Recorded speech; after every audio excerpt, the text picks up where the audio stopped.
നമ്മളിപ്പോൾ ഉള്ളത് നമ്മുടെ ഏഞ്ചൽ ഇലക്ട്രോണിക്സിലാണ്. നമ്മുടെ BNA ഒരു മെമ്പറാണ് നമ്മുടെ ആഗ്നലേറ്റർ. അപ്പം ഞാനും ഫസ്റ്റ് ടൈം ഈ അക്വാസ്റ്റിക് എന്താണെന്ന് BNA വന്നതിന് ശേഷം എനിക്ക് മനസ്സിലായത്. അപ്പം BNA ഒരു പ്രൊസീജറുണ്ട്, മറ്റുള്ളവർക്ക് ഓരോരുത്തരുടെയും ബിസിനസ് ഉണ്ടെന്ന് പരിചയപ്പെടുത്തി കൊടുക്കണം. അപ്പം നമുക്ക് ആഗ്നലേറ്ററിനോട് ചോദിക്കാം നമുക്ക് ഈ അക്വാസ്റ്റിക് എന്താണെന്ന്. അപ്പം അഖിലേട്ടാ, നിങ്ങൾ ഈ ചെയ്യുന്ന അക്വാസ്റ്റിക് എന്ന് പറയും, ഇതിനകത്തേക്ക് എന്തൊക്കെ ഇൻവോൾവ് ആണ് ഈ അക്വാസ്റ്റിക്കിനകത്ത്? ഓക്കെ, നമ്മളെപ്പോഴും ഈ ഹോം തിയേറ്റർ ചെയ്യാൻ നേരത്ത്, അതുപോലെ തന്നെ നമ്മളിപ്പോൾ ഒരു സൗണ്ട് സിസ്റ്റം എവിടെയെങ്കിലും ഇംപ്ലിമെൻറ്റ് ചെയ്യുമ്പോൾ, അതിപ്പോൾ ഒരു കോൺഫറൻസ് ഹാളാണെങ്കിലും തിയേറ്റർ റൂമാണെങ്കിലും മീറ്റിംഗ് ഹാളാണെങ്കിലും നമുക്ക് ഒരു ക്ലാരിറ്റി കിട്ടണമെന്നുണ്ടെങ്കിൽ നമുക്ക് ഇതിൻ്റെ റിഫ്ലക്ഷൻ ഒഴിവാക്കണം. ബേസിക്കലി അതാണ് സൗണ്ടിൻ്റെ റിഫ്ലക്ഷൻ. യെസ്. ഇപ്പോൾ സൗണ്ടിൻ്റെ റിഫ്ലക്ഷൻ, ഇപ്പോൾ നമുക്ക് ഒരു സാധാരണ ഒരു പ്ലെയിൻ റൂമിലാണെങ്കിൽ നമ്മൾക്ക് സംസാരിക്കുന്നത് നമ്മൾ റിഫ്ലക്റ്റ് ചെയ്യാനുള്ള പോസിബിലിറ്റി ഉള്ളത് ഒന്ന് ഫ്ലോറിൽ നിന്ന് റിഫ്ലക്റ്റ് ചെയ്യും, വാളിൽ നിന്ന് റിഫ്ലക്റ്റ് ചെയ്യും, അതേപോലെ തന്നെ സീലിംഗ് ഏരിയയിൽ നിന്ന് റിഫ്ലക്റ്റ് ചെയ്യും. ഇതിന് നമ്മൾ ക്യാൻസലേഷൻ ചെയ്യുകയാണ് ബേസിക്കലി അക്കോസ്റ്റിക് കൊണ്ട് ചെയ്യുന്നത്. ഓക്കെ, ഇതിനകത്തപ്പോൾ എന്തൊക്കെ മെറ്റീരിയൽസ് ആണ് നമ്മൾ കൂടുതലായിട്ട് ഉപയോഗിക്കുന്നത്? ഈ അക്കോസ്റ്റിക്കിന് വരുന്നത് അത് ഓരോ ഡിഫറെൻറ്റ് ടൈപ്പ് മെറ്റീരിയൽസാണ് നമ്മൾ ഇതിനു വേണ്ടി ഉപയോഗിക്കുന്നത്. കാരണം വെച്ചാൽ ഓരോ പർപ്പസിനും ഓരോ ടൈപ്പ് മെറ്റീരിയലായിരിക്കും. ഇപ്പോൾ നമ്മൾ വലിയ ഇൻഡോർ സ്റ്റേഡിയങ്ങൾ, അതേപോലെ തന്നെ സെമിനാർ ഹാളുകൾ, കൺവെൻഷൻ സെൻറ്റേഴ്സ്, അതിനൊക്കെ വരുന്ന ഒരു വെറൈറ്റി ഓഫ് മെറ്റീരിയൽ ആയിരിക്കും. അതേപോലെ തന്നെ ഹോം തിയേറ്ററിൽ വരുമ്പോൾ വെറൈറ്റി ഓഫ് മെറ്റീരിയൽ ആയിരിക്കും. അപ്പോൾ ഈ തിയേറ്റർ എന്ന് പറയുന്നതും എൻ്റെ ഡിഫറെൻ്റ് ആയിരിക്കും അല്ലേ? തിയേറ്റർ ഉറപ്പായിട്ടും. അപ്പോൾ നമ്മൾ എൻ്റെ ഡിഫറൻസ് വെച്ചാൽ ഒന്നാമത് ഇപ്പോൾ ഒരു ഇൻഡോർ സ്റ്റേഡിയത്തിൻ്റെ കേസ് എടുക്കുകയാണെങ്കിൽ നമുക്ക് ഒരു വാസ്റ്റായിട്ടുള്ള ഏരിയ അത് അവിടെ വരുന്നുണ്ട്. ഇപ്പം നമ്മളാണെങ്കിൽ ഇപ്പം ചെയ്തിരിക്കുന്ന ഒരു ഏറ്റവും വലിയൊരു പ്രൊജക്റ്റാണ് IM വിജയൻ ഇൻഡോർ സ്റ്റേഡിയം. അത് തൃശ്ശൂരാണ്. അതിലൊരു 50,000 സ്ക്വയർ ഫീറ്റ് ഏരിയ വരുന്നുണ്ട്. അപ്പോൾ അതിൽ വരുന്നത് നമുക്ക് സീലിംഗ് ഏരിയയിൽ നമുക്ക് ഒരു ടൈപ്പ് ഓഫ് മെറ്റീരിയലാണ് വരുന്നത്, വാൾ ഏരിയയിൽ വേറെ ടൈപ്പ് ഓഫ് മെറ്റീരിയലാണ് വരുന്നത്.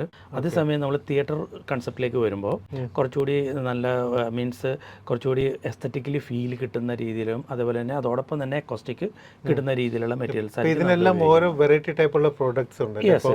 ഉറപ്പായിട്ടും. ഇപ്പം നമ്മൾ സീലിങ്ങിന് ഉപയോഗിക്കുന്ന മെറ്റീരിയൽ നമുക്ക് സീലിങ്ങിന് മാത്രമേ ഉപയോഗിക്കാൻ പറ്റുള്ളൂ. അതുപോലെ തന്നെ വാളിൽ ഉപയോഗിക്കുന്ന മെറ്റീരിയൽസ് ഉണ്ട്, അത് നമുക്ക് വാളിലും സീലിങ്ങിലും ഉപയോഗിക്കാൻ പറ്റുന്നതാണ്. പിന്നെ ഫാബ്രിക് ഉണ്ട്, അത് മോസ്റ്റ് പ്രോബബ്ലി നമ്മൾ വാളിൽ മാത്രമേ ഉപയോഗിക്കാൻ പറ്റുള്ളൂ. ഇതിൻ്റെ എസ്തറ്റിക്കിലുള്ള ഫീലിംഗ് വ്യത്യാസം ഉണ്ടാവും, അതുപോലെ അക്കോസ്റ്റിക് പ്രോപ്പർട്ടി വ്യത്യാസം ഉണ്ടാവും. ഓരോന്നിനും ഓരോ പ്രോപ്പർട്ടിയാണ് വരിക. അതിന് ഇൻസ്റ്റലേഷൻ മെത്തേഡും അതിൻ്റെതായ രീതിയിൽ ഇൻസ്റ്റാളേഷൻ ചെയ്യണം. ഇതിൽ വരുന്ന മെറ്റീരിയൽ എന്ന് വെച്ചാൽ ഇത് ഫാബ്രിക്കാണ്. ഇത് നമ്മൾ ഉപയോഗിക്കുന്ന ഫാബ്രിക് ഏത് കളേഴ്സിന് വേണമെങ്കിലും നമുക്കിത് ഉപയോഗിക്കാൻ പറ്റും. ഇത് കസ്റ്റമറിൻ്റെ ചോയ്സ് ആണ്. ഇത് FR ട്രീറ്റഡ് ആയിട്ടുള്ള ഫാബ്രിക്കുകളാണ്, തീ പിടിക്കത്തില്ല. അതേപോലെ തന്നെ ഇത് സാൻഡ്വുഡ് എന്ന് പറയും. ഇത് നമുക്ക് ഡിഫറെൻറ്റ് കളറിൽ നമുക്ക് പെയിൻറ്റഡ് ആയിട്ട് ചെയ്യാൻ പറ്റും. ഇതിപ്പോൾ ഇൻഡോർ സ്റ്റേഡിയങ്ങളിൽ നമ്മൾ ഇതിപ്പം IM വിജയൻ ഇൻഡോർ സ്റ്റേഡിയത്തിൽ ഇതാണ് നമ്മൾ ഉപയോഗിച്ചിരിക്കുന്നത്. അതേപോലെ തന്നെ സ്റ്റുഡിയോസിന്, അതേപോലെ തന്നെ ഇങ്ങനെ ആയതുകൊണ്ട് വേണമെങ്കിൽ ഇങ്ങനെ വേണമെങ്കിൽ ഇൻസ്റ്റാൾ ചെയ്യാം. ഈ ഒരു ഫീലിൽ ചെയ്യണവരുണ്ട്. ഓരോ കളേഴ്സ് തീം തരും, ആ കളറിൽ ചെയ്യും. ഇനി ഇതിൻ്റെ മുകളിൽ നമുക്ക് ഫാബ്രിക് ഫിനിഷ് ആക്കാം, അതല്ലെങ്കിൽ സിന്തസ്ലിം എന്ന് പറഞ്ഞിട്ടുള്ള ആ ടൈപ്പ് മെറ്റീരിയൽ നമുക്കിതിൽ ഇതിൻ്റെ മുകളിൽ ഒട്ടിക്കാൻ പറ്റും. അതിലേത് കളേഴ്സ് കസ്റ്റമേഴ്സിൻ്റെ ചോയ്സ് അനുസരിച്ച് കളേഴ്സ് ഉണ്ട്, അവരുടെ തീം അനുസരിച്ച്. ഇതെല്ലാം മെറ്റൽ സീലിംഗ് ആണ്, ഇതും അക്കോസ്റ്റിക് പ്രോപ്പർട്ടി ഉള്ളതാണ്. പിന്നെ ചേട്ടാ, എന്തായാലും കാശ് കൊടുത്ത് നമ്മൾ ഇത്രയും ചെയ്യുമ്പോഴത്തേക്ക് ഇതിലൊരു ഡിഫറൻസ് എന്താവും എന്നൊന്ന് പറയാൻ പറ്റുമോ? തീർച്ചയായിട്ടും. കാരണം നമ്മൾ ഒരു സാധാരണ രീതിയിൽ നമ്മളൊരു പ്രൊജക്റ്റ് ചെയ്യുന്നതിന് മുമ്പ് ആ വീഡിയോ ആ റൂമിൻ്റെ ഒരു വീഡിയോ നമ്മൾ സൗണ്ട് ടെസ്റ്റിംഗ് ആയിട്ട് എടുക്കാറുണ്ട്. കാരണം കസ്റ്റമേഴ്സിന് അതിന് ശേഷം നമ്മൾ ഉള്ളൊരു വീഡിയോ കൂടി എടുത്തിട്ട് കാണിച്ചു കൊടുക്കുമ്പോൾ കസ്റ്റമേഴ്സിന് ഭയങ്കര ഒരു ഫീലാണ്. കാരണം വെച്ചാൽ ശരിക്കും ശ്രദ്ധിക്കില്ല ആരും നമ്മൾ ഇതിന് മുന്നേ എങ്ങനെ ഉണ്ടായിരുന്നു എന്നുള്ളത്.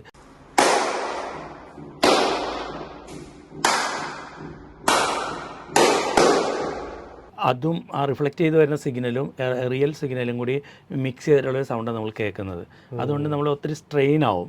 ഈ മൂവീസൊക്കെ കണ്ടുകൊണ്ടിരിക്കുമ്പോൾ ഭയങ്കര ഒച്ചപ്പാടുമ്പോൾ കഴിയുമ്പോൾ നമുക്ക് ഭയങ്കര സ്ട്രെയിൻ വരും, ടയേർഡാവും. ഇത് തന്നെ നമ്മൾ ഇതിനകത്ത് ഇതൊക്കെ അബ്സോർബ് ചെയ്ത് ആവശ്യമുള്ള സിഗ്നൽ എടുക്കുക, അല്ലാത്തത് നമുക്ക് അബ്സോർപ്ഷൻ നടത്തുക ചെയ്യുന്നത്. ഇത് ചെയ്തു കഴിഞ്ഞാൽ പറഞ്ഞാൽ ആ മുഴക്കം തീർന്നിട്ട് എവിടെയാണ് സൗണ്ട് വരുന്നത് ആ സൗണ്ട് മാത്രം നമുക്ക് കേൾക്കാൻ സാധിക്കും. അത് മാത്രം നമുക്ക് ക്ലാരിറ്റിയോടുകൂടി കേൾക്കാൻ പറ്റും. അനാവശ്യമായിട്ടുള്ള നോയ്സുകളെല്ലാം ഇത് അബ്സോർബ് ചെയ്തിട്ട് നമുക്ക് ആവശ്യമുള്ള നല്ല ക്ലാരിറ്റിയോടുകൂടി കേൾക്കാൻ പറ്റും. Hello hello hello hello hello. പക്ഷെ ഇത് ചെയ്തിട്ട് നമ്മൾ മൂവീസൊക്കെ കണ്ടുകഴിഞ്ഞാൽ നമുക്ക് ഭയങ്കര പീസ്ഫുള്ളോടി കാണാൻ പറ്റും. ക്ലാരിറ്റി ഇതായിരിക്കും, ചെവിക്കും ഇതിനൊന്നും വരെ അത്രയും സ്ട്രെയിൻ ഉണ്ടാവില്ല, കറക്റ്റ് സൗണ്ടും കാര്യങ്ങളൊക്കെ ആയിരിക്കും. അപ്പോൾ ഈ ഓരോ പ്രൊഡക്റ്റിനും ഓരോരോ എയിം ഉണ്ടായിരിക്കുമല്ലോ, എന്ന് വെച്ചാൽ ഒരു സാധനം ഇൻസ്റ്റാൾ ചെയ്യുമ്പോഴത്തേക്ക് അതിന് എന്തെങ്കിലും പർപ്പസ് ഉണ്ടായിരിക്കും. അപ്പോൾ എന്താണ് ഇതിൻ്റെ വെറൈറ്റി എന്ന് പറയുന്നത്? രണ്ട് ടൈപ്പാണ്. നമ്മളിപ്പം എക്കോസ്റ്റിക് പ്രൂഫ് ഉണ്ട്, അതുപോലെ തന്നെ സൗണ്ട് പ്രൂഫ് ഉണ്ട്, എക്കോസ്റ്റിക്സ് ഉണ്ട്. സൗണ്ട് പ്രൂഫ് എന്ന് പറയുമ്പോൾ നമ്മൾക്ക് ഒരു സ്റ്റുഡിയോ ആണെങ്കിൽ അതിനകത്തേക്ക് പുറത്തുനിന്നുള്ള സൗണ്ട് വരാൻ പാടില്ല, അകത്തുള്ളത് പുറത്തേക്ക് പോകാനും പാടില്ല. അപ്പോൾ നമ്മൾ സൗണ്ട് പ്രൂഫിങ് ചെയ്യും. അപ്പോൾ അതിനൊരു ലെയർ നമ്മൾ ആദ്യം പ്രൂഫിങ്ങിന് വേണ്ടി ചെയ്യും, അതിനുശേഷമാണ് എക്കോസ്റ്റിക് ചെയ്യുന്നത്. അതാണ് അതിൻ്റെ ഒരു ഇപ്പം ഞാൻ ഇപ്പോൾ ഇത്രയും കാര്യങ്ങൾ പറഞ്ഞു എനിക്ക് മനസ്സിലായപ്പോൾ ഇത് നല്ല ഹൈ കോസ്റ്റ് ആവുമായിരിക്കും അല്ലേ? നമ്മൾ നല്ല രീതിയിൽ, അതായത് ഇപ്പോൾ സ്റ്റുഡിയോസ്, പ്രിവ്യൂ തിയേറ്റേഴ്സ് അങ്ങനെയുള്ളതൊക്കെ ചെയ്യുമ്പോൾ നമുക്ക് ഹൈ കോസ്റ്റ് തന്നെ വരും. കാരണം അവർക്ക് അത്ര ക്വാളിറ്റി വേണം. തീർച്ചയായിട്ടും ക്വാളിറ്റിക്ക് വേണ്ടിയാണ് ആൾക്കാർ ഇവിടെ പോകുന്നത്. തീർച്ചയായിട്ടും. അതേസമയം നമുക്ക് ബഡ്ജറ്റ് വൈസിട്ടുള്ള പ്രൊജക്റ്റുകൾ നമുക്ക് ചെയ്യാൻ പറ്റും. ഇപ്പം ഞാനൊരു സാധാരണക്കാരനാണ്, അതെ അതെ, പക്ഷേ എനിക്കും ആഗ്രഹമുണ്ട് എൻ്റെ വീട്ടിലിരുന്നുകൊണ്ട് നല്ല രീതിയിൽ എല്ലാം ആസ്വദിക്കണമെന്ന്, നല്ല മ്യൂസിക് ആസ്വദിക്കണം. തീർച്ചയായിട്ടും. അപ്പോൾ ഏറ്റവും ബേസിക് നമുക്ക് എത്ര മുതൽ സ്റ്റാർട്ട് ചെയ്യാൻ പറ്റും? അപ്പോൾ അതിനകത്ത് എന്തൊക്കെ ഇൻവോൾവ് ആയിരിക്കും? ഓക്കെ, അതിലെന്ന് വെച്ചാൽ നമ്മൾക്കിപ്പം ഈ അക്കോസ്റ്റിക്കിൻ്റെ പ്രത്യേകത എന്ന് വെച്ചാൽ നമുക്ക് സൗണ്ടിനെ കുറേ കൂടി ഒന്ന് പ്യൂരിഫൈ ചെയ്യുക എന്നുള്ള ഒരു ഫംഗ്ഷൻ ഉണ്ട്. ഇതിനെ റിഫ്ലക്ഷനെല്ലാം ഇല്ലാതാക്കി സൗണ്ടിൻ്റെ റിയൽ ക്വാളിറ്റി കൊടുക്കുമ്പോഴാണ് അതിൻ്റെ നമുക്ക് ഡീറ്റെയിൽ ആയിട്ടുള്ള സൗണ്ട് നമുക്ക് ലിസൺ ചെയ്യാൻ പറ്റുക. അപ്പോൾ ഈ സൗണ്ട് സിസ്റ്റം നമുക്ക് സ്റ്റീരിയോ, 5.1, 7.2 അങ്ങനെ ഓരോ കാറ്റഗറിയിലേക്ക് മാറിക്കൊണ്ടിരിക്കും. കാരണം അതിൻ്റെ ഫീച്ചേഴ്സ് കൂടുന്നതനുസരിച്ചിട്ടാണ് സൗണ്ട് സിസ്റ്റത്തിന് കൂടുതൽ വരുന്നത്. ഇപ്പം നമ്മൾ മോണോ സിസ്റ്റം എന്ന് പറയാൻ നേരത്ത് സിംഗിളാണ്. അതായത് നമ്മളിപ്പോൾ 10 പേര് ഒരുമിച്ച് സംസാരിച്ചാലും 2 പേര് ഇരുന്ന് സംസാരിക്കുന്നത് എല്ലാം കൂടി ഒരേ സ്പീക്കറുടെ വോയിസ് ആയിട്ട് വരും. ഇതിനെ പിന്നീട് അത് ഡെവലപ്പ് ചെയ്ത് കഴിഞ്ഞപ്പോൾ അത് സ്റ്റീരിയോ സിസ്റ്റമാക്കി മാറ്റി. അപ്പോൾ അതിനെ രണ്ടായിട്ട് തിരിച്ചു. അതായത് ലെഫ്റ്റ് റൈറ്റ്, ഒരാൾ ലെഫ്റ്റിലും റൈറ്റിലും നിന്ന് സംസാരിക്കുന്നത് അതേപോലെ നമുക്ക് കിട്ടുന്നൊരു സിറ്റുവേഷനിലേക്ക് വന്നു. പിന്നീട് അത് 5.1 എന്ന് പറഞ്ഞു. ഇപ്പോൾ ഇത് ഞാനിങ്ങനെ പറയണതെന്ന് വെച്ചാൽ എന്താണ് ആ സൗണ്ടിൻ്റെ ഒരു ക്ലാരിറ്റിയിൽ വരുന്ന വ്യത്യാസം പെട്ടെന്ന് നിങ്ങൾക്ക് മനസ്സിലാക്കാൻ വേണ്ടിയിട്ടാണ്. അപ്പോൾ 5.1 എന്ന് പറയാൻ നേരത്ത് നമ്മൾക്ക് 5 സ്പീക്കർ ഒരു സബ് വൂഫറാണ് വരിക. അപ്പോൾ നമ്മളിപ്പം ഒരു മൂവി കണ്ടുകൊണ്ടിരിക്കുമ്പോൾ ലെഫ്റ്റിൽ റൈറ്റിൽ 2 പേര് നിന്ന് സംസാരിക്കുന്നു, സെൻട്രലിൽ ഒരു സ്പീക്കർ ഉണ്ട്, ബാക്കിൽ 2 സ്പീക്കർ വരുന്നുണ്ട്. അപ്പം ആ മൂവിയിലെ സീനിനനുസരിച്ചിട്ട് ഇപ്പം മൂവിയിൽ ഒരു സീൻ കാണുന്നത് ഒരു കാർ ഓടി വന്ന് അങ്ങ് പോകുന്നതാണെങ്കിൽ ആ വരുന്ന സൗണ്ട് ഫ്രണ്ടിൽ ആദ്യം വരുന്നു, അതിനുശേഷം ബാക്കിൽ അങ്ങ് പാസ് ചെയ്യുന്നു. അപ്പോൾ നമ്മൾക്ക് മൂവി കാണുമ്പോൾ ആ റിയാലിറ്റി ഒന്ന് ഫീൽ ചെയ്യുന്നുണ്ട് മൂവിയുടെ ആ പിക്ചറിനൊപ്പം. പിന്നീട് വരുന്നത് ഡെവലപ്മെൻറ്റ് 7.2 എന്നുള്ളൊരു കൺസെപ്റ്റാണ്. അതിനെ നമുക്ക് ഡോൾബി അറ്റ്മോസ് ആയിട്ട് നമുക്ക് സെറ്റ് ചെയ്യാൻ പറ്റും. ഇപ്പോൾ ലെഫ്റ്റ് റൈറ്റ് ബാക്ക് സറൗണ്ട്, പിന്നെ നമുക്ക് ടോപ്പ് ഹെഡ് കൊടുക്കാം, ഇൻ ബിറ്റ്വീൻ സ്പീക്കേഴ്സ് കൊടുക്കാം. അപ്പോൾ ഒരു ലൈറ്റ്നിങ്ങിൻ്റെ ഒരു പിക്ചറാണ് നമ്മൾ കാണുന്നത്, ഇടിമിന്നൽ. അപ്പോൾ മേളിൽ നിന്ന് ഈ സൗണ്ട് വരുന്നത്, മേളിൽ നിന്ന് വരുന്ന സൗണ്ട് മേളിൽ പൊട്ടി പിന്നെ അത് താഴേക്ക് വന്ന് സബ് വൂഫറിൽ ആ ഒരു പഞ്ചോടുകൂടി തന്നെ കിട്ടും. അപ്പം നമ്മൾക്ക് ഒരു മഴ ഇടിവെട്ടിൻ്റെ സീനാണ് കാണുന്നത്. അപ്പോൾ കറക്റ്റായിട്ട് ആ ഒരു ഫീല് നമുക്ക് തിയേറ്ററിനകത്തും കിട്ടുവാണ്. ലൈറ്റിനിങ് വരുന്നു, അതേപോലെ തിയേറ്ററിൽ കാണുന്ന പോലെ നമുക്ക് ആ വീട്ടിലും അതേ ഫീലിംഗ്. Yes of course. കാരണം വെച്ചാൽ തിയേറ്ററിൽ നമ്മൾ ഇരിക്കുന്നതിനേക്കാൾ കുറച്ചുകൂടി ഫീൽ നമുക്ക് ഇവിടെ കൊണ്ടുവരാൻ പറ്റും. കാരണം തിയേറ്ററിനെ സംബന്ധിച്ചിടത്തോളം വലിയൊരു ഏരിയ ആണ്. ആ ഇതെന്ന് വെച്ചാൽ നമുക്ക് അത്ര ഏരിയ ഇല്ല. അപ്പോൾ കൂടുതൽ ഡീറ്റെയിൽ സൗണ്ട് നമുക്ക് ആസ്വദിക്കാൻ നമുക്ക് പറ്റും. അതിനകത്ത് ഏറ്റവും ബേസിക് ഒരു സാധാരണക്കാരൻ ഉപയോഗിക്കാൻ പറ്റുന്ന ബഡ്ജറ്റ് എത്ര ആയിരിക്കും? ഓക്കെ, നമുക്ക് അതൊരു 3 lakhs നമുക്ക് ചെയ്തു കൊടുക്കാൻ പറ്റും. കാരണം അതിനെല്ലാ ഫീച്ചേഴ്സും ഉണ്ടാവും. അതാണ് അതിൻ്റെ പ്രത്യേകത.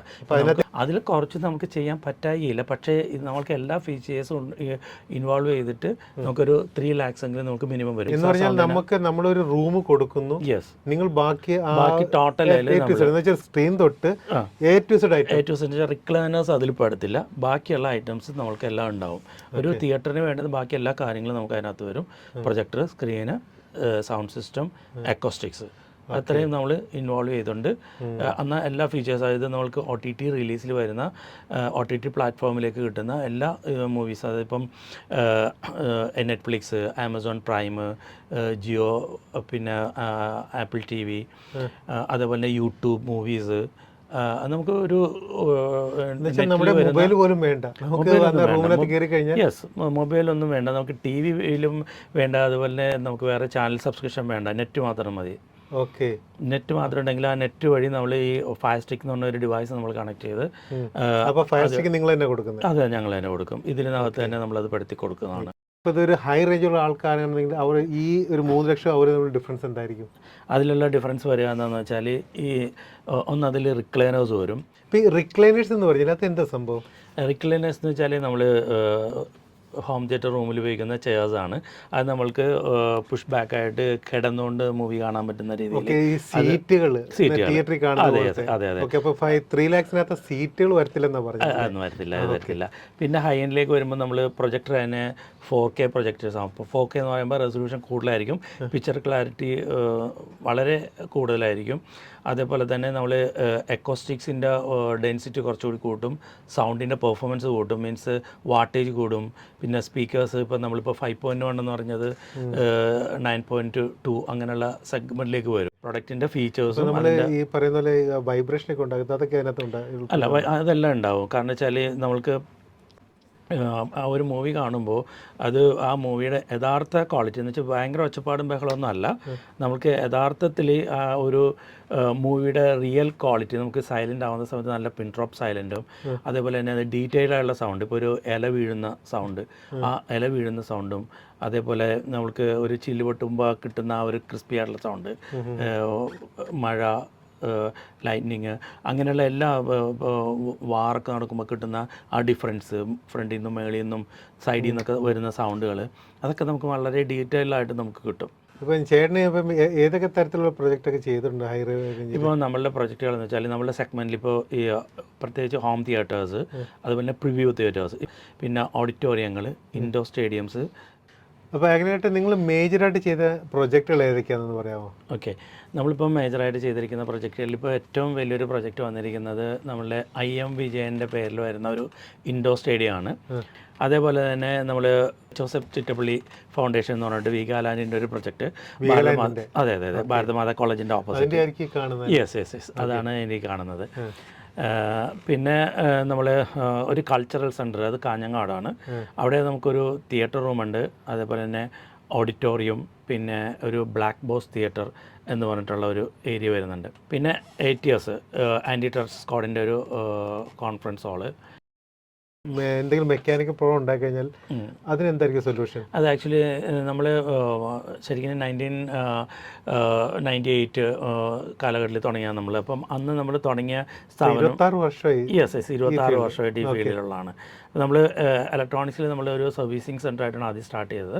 അന്ന് JVC, പാനസോണിക്, ദേവു അങ്ങനെയുള്ള കമ്പനികളുടെ ഓതറൈസ് സർവീസ് സപ്പോർട്ടായിരുന്നു. ഓൾ കേരള സർവീസ് നെറ്റ്വർക്ക് ആയിരുന്നു നമ്മൾ ചെയ്തുകൊണ്ടിരിക്കുന്നത്. ഇന്നും നമ്മൾ യമഹ, ഡെനൻ, മറൈൻസ് എന്ന് പറഞ്ഞ കമ്പനികളുടെയൊക്കെയാണ് നമ്മൾ മെയിനായിട്ട് ചെയ്യുന്നത്. ഇതിൻ്റെ എല്ലാത്തിനും നമുക്ക് ലൈഫ് ടൈം സർവീസ് സപ്പോർട്ട് നമ്മൾ കൊടുക്കുന്നുണ്ട്. ഇൻ കേസ് ഇപ്പോൾ വെളിയിൽ നിന്ന് ഒരാൾ നിങ്ങൾ സപ്പോർട്ടിന് വിളിച്ചു കഴിഞ്ഞാലും നിങ്ങൾ തീർച്ചയായിട്ടും നമ്മൾ അതും പോവും. മെയിനായിട്ട് നമ്മൾ പ്രൊവൈഡ് ചെയ്യുന്ന സെറ്റുകൾക്ക് ഓൺ സൈറ്റ് സപ്പോർട്ട് നമ്മൾ കൊടുക്കുന്നുണ്ട്. എന്ത് ഇലക്ട്രോണിക് പ്രോഡക്റ്റ് ഇഷ്യൂസ് വന്നു കഴിഞ്ഞാലും നമ്മളുടെ സർവീസ് എഞ്ചിനീയേഴ്സ് അവിടെ ചെന്ന് നോക്കി എന്തെങ്കിലും ഇഷ്യൂസ് ഉണ്ടെങ്കിൽ മോസ്റ്റ് പ്രോബബ്ലി അവിടെ തന്നെ തീർക്കും. ഇല്ല എങ്കിൽ നിങ്ങളിപ്പോൾ കൊച്ചിയിലിരിക്കുക, ഇപ്പം എനിക്ക് തിരുവനന്തപുരത്ത് സർവീസിന് ആവശ്യമുണ്ട്, അപ്പോൾ അതെന്ത് ചെയ്യും? തീർച്ചയായിട്ടും നമുക്ക് ബ്രാഞ്ചുകളുണ്ട്. ഇപ്പം എൻ്റെ അണ്ടറിൽ ഇപ്പോൾ എൻ്റെ പ്രോപ്പർട്ടി കൺസേണിൽ തന്നെ 2 ബ്രാഞ്ചും കൂടി എനിക്കുണ്ട്. ഒന്ന് ആലപ്പിയാണ്, അത് കൊമ്മാടി ജംഗ്ഷനിലാണ്. അതേപോലെ തന്നെ കൊല്ലത്ത് പള്ളിമുക്ക് എന്ന് പറയും, എക്സാക്റ്റ് വെണ്ടമുക്ക് എന്ന് പറയും, അവിടെയുണ്ട്. കേരളത്തിൽ എല്ലായിടത്തും നമുക്ക് ബ്രാഞ്ചുകളുണ്ട്. എക്സാക്റ്റ് നല്ല രീതിയിലുള്ള കാലിബ്രേഷൻസ് നമുക്ക് ഹോം തിയേറ്റർ ഒക്കെ ചെയ്യുമ്പോൾ അതിൻ്റെ യഥാർത്ഥ ഫീൽ കിട്ടണമെന്നുണ്ടെങ്കിൽ നല്ലൊരു കാലിബ്രേഷൻ ഉണ്ട്. ആ കാലിബ്രേഷൻ എല്ലാം ചെയ്തിട്ടാണ് നമ്മൾ കൊടുക്കുന്നത്. ഞാനൊരു കാര്യം ചോദിച്ചു, ഇപ്പം നമ്മൾ ഇതൊക്കെ ഇച്ചിരി എക്സ്പെൻസീവാണ്.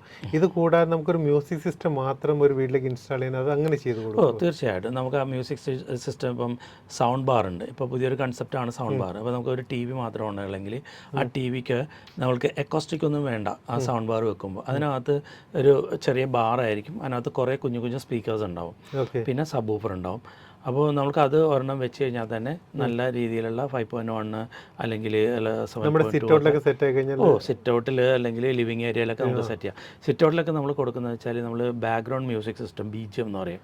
അപ്പോൾ അത് ഗാർഡൻ മ്യൂസിക്, അതേപോലെ സിറ്റ് ഔട്ടിൽ, ലിവിങ് ഏരിയയിൽ, ഡൈനിങ് ഏരിയ, കിച്ചൺ, ബെഡ്റൂം, അങ്ങനെയുള്ള ഏരിയയിൽ നമുക്ക് BGM കൊടുക്കും. അപ്പോൾ നമുക്ക് എവിടെ എല്ലായിടത്തും കിട്ടും. അതിന് നമുക്ക് ഓഫീസുകളൊക്കെ പോകുമ്പോൾ കാണുന്നതാണ്. തീർച്ചയായിട്ടും അതെ. അപ്പോൾ നമ്മൾ ബാങ്കുകൾ, ഓഫീസുകളെല്ലാം ചെയ്യുന്നുണ്ട്. ഗാർഡൻ മ്യൂസിക് ഉണ്ട്. ആ ഗാർഡനിലും ലിവിങ് ഏരിയയിൽ, അതുപോലെ തന്നെ നമ്മളുടെ പൂൾ ഏരിയ, അവിടെയൊക്കെ നമുക്ക് ചെയ്യാം. നമുക്ക് സ്പീക്കർ എവിടെ നിന്ന് അറിയാൻ പറ്റത്തില്ല. ആ രീതിയിൽ മഴയൊക്കെ പെയ്ത് കഴിഞ്ഞാൽ അത് വെതർ പ്രൂഫ് സ്പീക്കേഴ്സ് ആയിരിക്കും. അപ്പോൾ നമുക്ക് ഓപ്പൺ ആയിട്ട് വെച്ച് കഴിഞ്ഞാലും ഒന്നും കുഴപ്പമില്ല. മഴ വെയിലൊന്നും പ്രശ്നമല്ല. ആ രീതിയിലുള്ള റോക്ക് ടൈപ്പ് ഉണ്ട്, അത് തന്നെ ഡിഫറെൻറ്റ് ടൈപ്പ് ഉണ്ട്.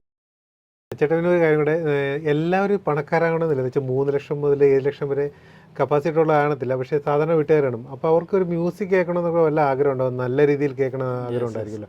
അപ്പോൾ അവർക്ക് ഒരു ബഡ്ജറ്റ് എത്ര ആയിരിക്കും? നമ്മൾക്ക് അതിന് നോർമൽ ബഡ്ജറ്റിലുള്ളത് തന്നെ ഉണ്ട്. അതായത് ഇപ്പോൾ നമുക്ക് എക്സിസ്റ്റിംഗ് ടി വി ഉണ്ടെങ്കിൽ നമുക്ക് 5.1 സിസ്റ്റം തന്നെ, അതായത് ഇപ്പോൾ ഈ ഒരു സിനിമയുടെ ഫീൽ എല്ലാം കിട്ടത്തക്ക രീതിയിൽ ഒരു 60,000 അതായത് ഇപ്പോൾ നമുക്ക് 5.1 ആംപ്ലിഫയർ ആണ് അത്. അപ്പോൾ അതിനകത്ത് സബ് ഊഫർ ഉണ്ടാവും, 5 ചാനൽ സ്പീക്കേഴ്സ് ഉണ്ടാവും, ഇതെല്ലാം കണക്ട് ചെയ്തിട്ട് അപ്പോൾ ഇതും സെയിം നമ്മുടെ ഇത് ചെയ്തുപോലെ തന്നെ ഇതുപോലെ തന്നെ ആ ഒരു ക്വാളിറ്റി സറൗണ്ടിങ് ആക്കി തന്നെ സറൗണ്ടിങ് ഒക്കെ ആക്കി തന്നെ. പറയുന്ന ഈ അക്വാസ്റ്റിക്കിന്റെ ഈ പാനലുകൾ മാത്രം വെക്കത്തില്ല. യെസ്, അതൊന്നും ഉണ്ടാവില്ല. അതേപോലെ തന്നെ സൗണ്ട് ബാർ ഉപയോഗിക്കുന്നത് നമ്മൾ നോർമലി ഇപ്പം ഫ്ലാറ്റുകളൊക്കെ ആണെങ്കിൽ അവർക്ക് അധികം സൗണ്ടും അക്കോസ്റ്റിക്കൊക്കെ ചിലപ്പോൾ ചെയ്യാൻ പറ്റിയെന്ന് വരില്ല. പക്ഷേ ഈ സൗണ്ട് ബാർ ഉപയോഗിച്ചിട്ട് തന്നെ നല്ലൊരു സിനിമ ഫീൽ നമുക്ക് ഉണ്ടാക്കാൻ പറ്റും. ആ ഒരു സൗണ്ട് ബാർ വെച്ചാൽ മതി, സ്പേസ് അധികം പോകത്തില്ല. ഓരോന്നിനും ഓരോ പർപ്പസ് ആയിരിക്കും. മീറ്റിംഗ് ഹോളുകൾക്കാകുമ്പോൾ നമ്മൾ മോട്ടറൈസ്ഡ് സ്ക്രീൻ കൊടുക്കും. അപ്പോൾ ഇതിനൊരു ഇൻട്രാക്റ്റീവ് പാനലോ ബോർഡോ ഒക്കെ എന്തെങ്കിലും വെക്കാം. മോട്ടറൈസ്ഡ് സ്ക്രീൻ ആയിരിക്കും, നമുക്ക് റിമോട്ട് സ്ക്രീൻ നമുക്ക് താഴ്ത്താം. അതേപോലെ പ്രൊജക്ടേഴ്സ് നമുക്ക് മോട്ടറൈസ് ചെയ്തിട്ട് നമ്മൾ ചെയ്യാൻ പറ്റും. അത് മുകളിലേക്ക് പോകും. ഇപ്പോൾ ബെഡ്റൂമിൽ തന്നെ ടി വി ഒഴിവാക്കിയിട്ട് പ്രൊജക്ടറും സ്ക്രീനും ചെയ്തേക്കുന്ന കുറേ വീഡിയോകളുണ്ട്, നമ്മൾ ചെയ്ത് കൊടുത്തിട്ടുണ്ട് ബെഡ്റൂമിൽ. അപ്പോൾ അവർക്ക് ആവശ്യമുള്ള സമയത്ത് സ്ക്രീൻ താഴേക്ക് വരും, പ്രൊജക്ടർ താഴേക്ക് വരും, കിടന്നുകൊണ്ട് മൂവി കാണാം, നമ്മൾക്ക് ടി വി കാണാം, എല്ലാ ചാനൽസും നമുക്ക് പ്രോഗ്രാംസ് എല്ലാം അതിൽ ചെയ്യാൻ പറ്റും. അപ്പോൾ ടി വിയുടെ സ്പേസ് പോകുന്നില്ല, വേറെ ഒന്നുമില്ല. ഇത് കഴിഞ്ഞാൽ രണ്ടും അങ്ങ് പോയി സാധാരണ രീതിയിൽ ഒരു ബെഡ്റൂം സ്പേസ് ആയി. അതുപോലെ നമ്മളിപ്പം ബാക്ക്ഗ്രൗണ്ട് മ്യൂസിക് ഞാൻ പറഞ്ഞായിരുന്നല്ലോ, അപ്പോൾ അതിൽ നമുക്ക് സോഫ്റ്റ്വെയർ ത്രൂ കൺട്രോൾ ചെയ്യാം. ഒരു മൊബൈൽ ആപ്പ് വഴി നമുക്ക് ഏത് സ്പീക്കേഴ്സും നമുക്ക് ചാനൽ വഴി നെറ്റ്വർക്ക് വഴി, അതായത് നെറ്റുമായിട്ട് കണക്ട് ചെയ്തിട്ട് നമുക്ക് ഏത് പാട്ട് വേണമെങ്കിലും മൊബൈൽ ത്രൂ വെക്കാം. അത് ഓരോ സ്പീക്കേഴ്സ് വേണമെങ്കിൽ ഓഫ് ചെയ്യുന്ന സിസ്റ്റം നമുക്ക് ചെയ്യാൻ പറ്റും. അതെല്ലാം മൊബൈലിൽ തന്നെ. ഇപ്പോൾ ഒരു ഓളിയം കൂട്ടാ കുറക്കുക, അതെല്ലാം നമുക്ക് മൊബൈലിൽ തന്നെ ചെയ്യാൻ പറ്റും. പിന്നെ ഫാൻ കൺട്രോൾ ചെയ്യുന്ന പോലെ ഇൻഡിവിജ്വലായിട്ട് വേണമെങ്കിൽ ഇപ്പോൾ ലിവിങ് ഏരിയ, കിച്ചൺ, ബെഡ്റൂംസ്, അവിടെയുള്ള ഇതൊക്കെ നമുക്ക് അതുപോലെ തന്നെ കൺട്രോൾ ചെയ്യാൻ പറ്റുന്ന രീതിയിലുള്ള ചെയ്യാൻ പറ്റും. ഓക്കെ, അപ്പോൾ ചുരുക്കത്തിൽ പറഞ്ഞാൽ നമുക്ക് തിയേറ്ററിൽ പോകാതെ തന്നെ അതിൻ്റെ ഒരു ഫീലിംഗ് വീട്ടിൽ ഇരുന്ന് തന്നെ ഉണ്ടാകാം. ഇപ്പോൾ 3 ലക്ഷം ഉണ്ടെങ്കിൽ ഒരു വർഷം നമ്മൾ മൂവി കാണുന്ന അതേ ഒരു ഫീല് ഡെയിലി ഒരു പടം കണ്ടു കഴിഞ്ഞാലും ഒരു മാസം കൊണ്ട് നമുക്ക് തീർച്ചയായിട്ടും. കാരണം വെച്ചാൽ ഇപ്പോൾ ഒരു തിയേറ്ററിൽ പോകണമെങ്കിൽ അത്യാവശ്യം നല്ല എക്സ്പെൻസ് ആണ്. കാരണം അത്യാവശ്യം നല്ലൊരു മൂവിയൊക്കെ വരുമ്പോൾ ഒരു ടിക്കറ്റിന് തന്നെ 400 സംതിങ് കോസ്റ്റ് വരിക. പിന്നെ നമ്മൾക്ക് വീട്ടിലിരുന്ന് കാണുമ്പോൾ ഒരു പ്രത്യേക ഫീലാണ്. വീട്ടിൽ എല്ലാവരും കൂടെ ഒരുമിച്ചിരിക്കുമ്പോൾ ആ കിട്ടുന്ന ഒരു ഇതും ഫീലും, പിന്നെ നമുക്ക് ഒരു നല്ലൊരു പ്രൈവറ്റ്സി കിട്ടുന്നു. പിന്നെ ഇത് മാത്രമല്ല, തിയേറ്റർ മാത്രമല്ല, ബിസിനസ് പർപ്പസിന് നമുക്ക് യൂസ് ചെയ്യാം. ഇപ്പോൾ നമ്മളൊരു ബിസിനസ്സുകാരനാണെങ്കിൽ ഞാൻ ചെയ്യുന്ന പ്രൊജക്റ്റുകൾ, ഇപ്പോൾ ഒരു കൺസ്ട്രക്ഷൻ ഫീൽഡിലോ അല്ലെങ്കിൽ എന്ത് ഫീൽഡിലാണെങ്കിലും നമ്മൾ ചെയ്യുന്ന പ്രൊജക്റ്റുകൾ ഒരു ക്ലയൻറ്റിന് നമ്മളൊരു ബിഗ് സ്ക്രീനിൽ കൊണ്ടുവന്നിട്ടൊന്ന് ഡെമോ ചെയ്ത് കാണിക്കുമ്പോൾ കിട്ടുന്ന ഒരു ഫീല് വേറെ ഒന്ന് തന്നെയാണ്. അത് ഏത് ഫീൽഡിൽപ്പെട്ടവരാണെങ്കിലും അവർ ചെയ്ത വർക്കുകൾ നമ്മൾ ബിഗ് സ്ക്രീനിൽ കാണിക്കുന്നത്. അതേപോലെ തന്നെ നമ്മൾ ഇത് ലാപ്പായിട്ട് കണക്ട് ചെയ്യാം, മൊബൈലുമായിട്ട് കണക്ട് ചെയ്യാം, എല്ലാം ചെയ്യാൻ പറ്റും. അതേപോലെ തന്നെ നമ്മളുടെ വീഡിയോസ്, നമ്മളിപ്പോൾ ടൂർ പോകുന്നു, നമ്മളുടെ മാരേജ് ഫംഗ്ഷൻ, വീടുകളിൽ നടക്കുന്ന ചെറിയ ഫംഗ്ഷൻ, ഇതെല്ലാം ഇതിൽ ആക്കിയിട്ട് അതേ ക്വാളിറ്റിയിൽ നമുക്ക് സ്ട്രീം ചെയ്ത് നമുക്ക് മൂവി ഇപ്പോൾ കാണുന്ന പോലെ ബിഗ് സ്ക്രീനിൽ നമുക്ക് സിനിമ നടി നിർമ്മാരാകാം. പിന്നെ അതേപോലെ തന്നെ നിങ്ങൾക്ക് പാട്ട് പാടാനുള്ള ആഗ്രഹമുള്ളവരാണെങ്കിൽ നമുക്ക് കരയൊക്കെ സിസ്റ്റം ഞങ്ങൾ പ്രൊവൈഡ് ചെയ്യുന്നുണ്ട്. നമുക്ക് പാടാം, പാട്ട് നല്ല രീതിയിൽ പാടാനും അത് റെക്കോർഡ് ചെയ്ത് കേൾക്കാനുമായിട്ടുള്ള ഒരു അത്യാവശ്യം. അതിൻ്റെ ബഡ്ജറ്റ് നമുക്കൊരു 15,000 രൂപ തൊട്ട് സ്റ്റാർട്ട് ചെയ്യുന്നുണ്ട്. കരയൊക്കെ ഫുൾ അതിൻ്റെ സിസ്റ്റം, അത് മൈക്ക്, ചെറിയൊരു mixing console, sound system, amplifier എല്ലാം അടങ്ങുന്ന യൂണിറ്റ് ആയിട്ട് മേടിക്കാൻ ചെന്നാൽ 20 പോകാണല്ലോ. ഉറപ്പായിട്ടും ഇതിപ്പോൾ നല്ല ക്വാളിറ്റിയിലായിരിക്കും. നമ്മൾ വാറണ്ടി ആയിരിക്കും, വിത്ത് വാറണ്ടി. ഇപ്പോൾ ചൈനീസ് ബ്രാൻഡുകൾ തന്നെ ഇവിടെ നമുക്ക് കിട്ടുന്നത് അധികം ക്വാളിറ്റി ഒന്നും ഉണ്ടാവില്ല, അധികം ഇതില്ലാത്തതാണ്. ഇപ്പം അല്ലാതെ തന്നെ ഇപ്പോൾ ഒരു JBLലേക്ക് ഒരു സാധാരണ സിസ്റ്റം വാങ്ങിക്കുവാണെങ്കിൽ മിനിമം വരുന്നത് 70,000 80,000 ഒക്കെ വരിക. നമുക്ക് ഏകദേശം അതിന് നിയറസ്റ്റ് ക്വാളിറ്റി, ഏകദേശം അതിനോട് നിൽക്കുന്ന ക്വാളിറ്റി തന്നെയുള്ള പ്രൊഡക്റ്റുകൾ നമുക്ക് തരാൻ പറ്റും. ഒത്തിരി ഡിസൈൻസിൽ നമ്മൾ കസ്റ്റമൈസ് ചെയ്തിട്ട് തന്നെ കൊടുക്കാറുണ്ട്. ഓക്കെ, അങ്ങനെ കേട്ടാ, താങ്ക് യു. എനിക്ക് എൻ്റെ കസ്റ്റമേഴ്സിനോട് അറിയിക്കാൻ വേണ്ടി ചെയ്ത വീഡിയോ ആണ്. അപ്പോൾ തീർച്ചയായിട്ടും എനിക്ക് പറ്റുന്ന രീതിയിൽ നമ്മൾ ഷെയർ ചെയ്യാം. Okay, thank you Tony.